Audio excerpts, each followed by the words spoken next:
This is Bob. On the outside, he appears to be a relatively healthy and happy male.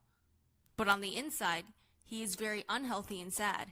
In fact, he has poor bone density, high blood pressure, high cholesterol, and tooth decay. And that's not even all. He also has an elevated risk for cardiovascular disease, an elevated risk for cancer, depression, the most unhealthy gut in the world, severe nutrition deficiency, chronic fatigue, and extremely poor cognitive functioning. Why? Because this is what Bob eats on a daily basis. Burgers, fries, milkshakes, cookies, cakes, and hot dogs, processed foods that are high in saturated fat, sodium content, and calories, and low in actual nutritional value. Basically, Bob follows a Western diet, which is a really bad diet. Bob is also a student in college with no money, no time, and he doesn't really think that being healthy is worth the time and the effort. Now, this is Bob 50 years later. He is chronically obese, cranky, pissed, and mad all the time. He has terrible memory and dementia, coronary heart disease, which is a form of cardiovascular disease, stomach cancer from all the junk he's made his stomach process in his earlier years, osteoporosis, and a very weak immune system. He tries to eat healthy now, but it's too late. The effects of his poor diet in his earlier years are irreversible, and the couple of bucks he saved in college eating fast food, plus much more money, has all gone to pay for his medical expenses, which are insanely expensive considering how many health conditions he has. This is Bob. Don't do it. Big stop sign. No. Thumbs down.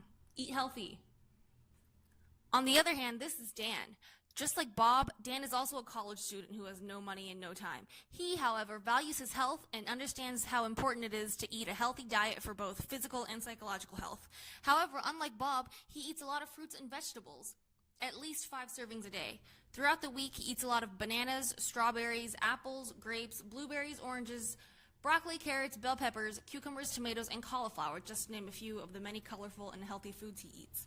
These foods are good because they contain a lot of fiber, which is good for digestion, protein, which is important for bones and muscles, vitamins, which are important for growth and development, folic acid, which is important for the production of blood, calcium, which is important for bone density, antioxidants, which are important for preventing cell damage, and omega-3, which help lower the risk of heart disease, depression, dementia, and arthritis. He also eats fish and poultry as opposed to red meat, which has more cholesterol and saturated fat, as an additional source of protein. Lastly, he eats a lot of whole grain bread and oatmeal for those healthy carbohydrates. 50 years later, Dan is still happy, healthy, he has no chronic diseases, he has a healthy heart, a healthy mind, and a healthy body. Don't be like Bob, be like Dan. 50 years later, Dan's still running around, swimming in lakes, hiking cliffs, and living life to the fullest. Eat healthy now, take care of your body, eat more fruits and vegetables, and ultimately be happier.